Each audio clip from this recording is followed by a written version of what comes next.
Thomas Mulready from CoolCleveland.com, and we're here today at the Rock and Roll Hall of Fame, and we're here with Jennifer Thomas, Director of the Civic Innovation Lab. Thanks for taking time, Jennifer. Hey, it's my pleasure to be here. You guys have invested in a number of fabulous startups over the past number of years. Yep. Talk about a couple of these. We've got this great group that started out at John Carroll University, College Interns for Energy Efficiency. Yep. Brother Charlie McElroy.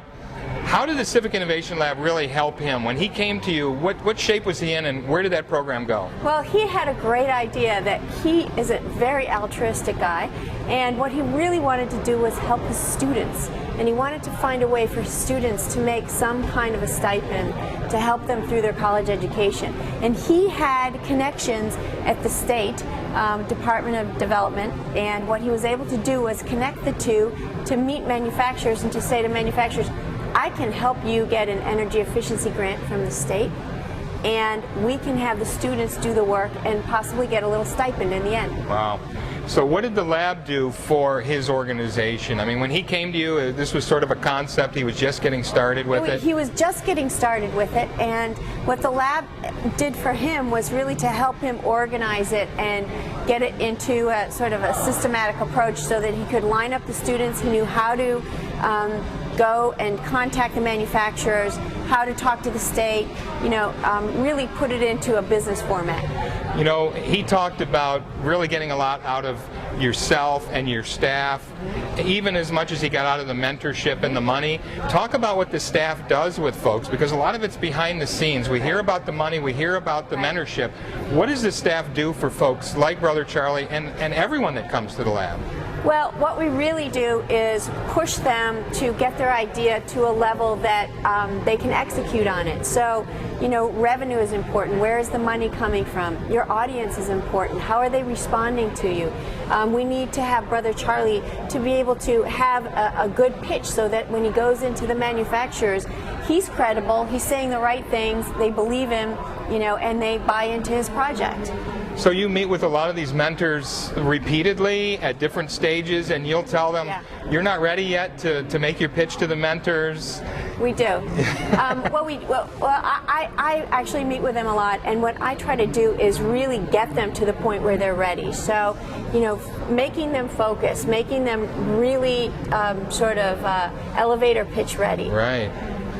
So talk also about Minds Matter. This is another group that has come to the lab and has gotten funded. It's a great organization that helps kids that are just as smart as everyone else, but they come from low income, they don't have the opportunities. Right. What did the lab do for this group? Well, Michael Lagoni came from Boston, and he had been organizing this in Boston, and it went so well that he wanted to bring it to Cleveland. And so what we helped him do is to really, again, put the whole entire idea into a business model that will work, that is consistent, that's functional, and he's now able to hold it once a month. He's got all of his volunteers that come in.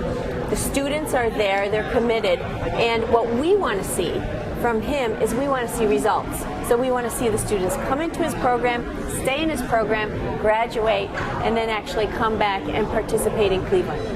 He mentioned the mentorship was really important to him. Can you talk a little bit about how mentorship has helped him sort of realize the potential of that organization? I think that one of the mentors he is working with is Jim Mara, who's at Blue Point Capital Partners. And Jim is really a business and finance guy, and Michael has this sort of do-good effort, and Jim really puts the business piece into it and says, here's how you got to raise the money, here's how you have to sort of apply the expenses and make sure the program works. Do you find that this is something that a lot of the champions who come to you, they have a good idea, and a lot of times it breaks your heart because they're helping people and it's such a great concept, but they really don't know maybe the first thing about business, or maybe they've got it halfway there? Usually it's halfway there. All we need to do is connect the dots for them and to help them focus. Usually people come to us in the creative stage. They're very excited and passionate. What we help them do is to line up the sort of business concepts that they need to be able to continue and to have success in the long run, so that things don't phase out. How important are the connections that these mentors offer to these champions? Because, as you know, business is done with a handshake, and Right. it's who you know, not so Right. much what you know. Right. And it's not even the money. The money comes and goes. Right. Yeah. But really the connections, how has that helped some of your champions? Well, the connections are key because what we find is that when people really have success, momentum is what propels them. And word of mouth is important, credibility, talking to the right people. And the more they have this, the more momentum they'll have behind their effort. Usually they're 1 or 2 people team. They don't have a lot of resources. So the more resources they get, the more momentum they can get, and the better chance of success. Right. Talk about BeyondMotherhood.com, Shannon Davis. A great concept to help mothers who've been out of the workforce for a Right. while get connected. How did the lab help her get to the next stage? Well, we saw Shannon as a really important project because we've heard this complaint that there are all these jobs available in Northeast Ohio and not the right people to fill them. What we saw was that Shannon had tapped into a market of mothers who were available, who were educated, who wanted to get back into the workforce, but they hadn't found the right connection tool. Actually, very simple concept, but no one had done it before. And she's gotten a lot of traction nationally as well.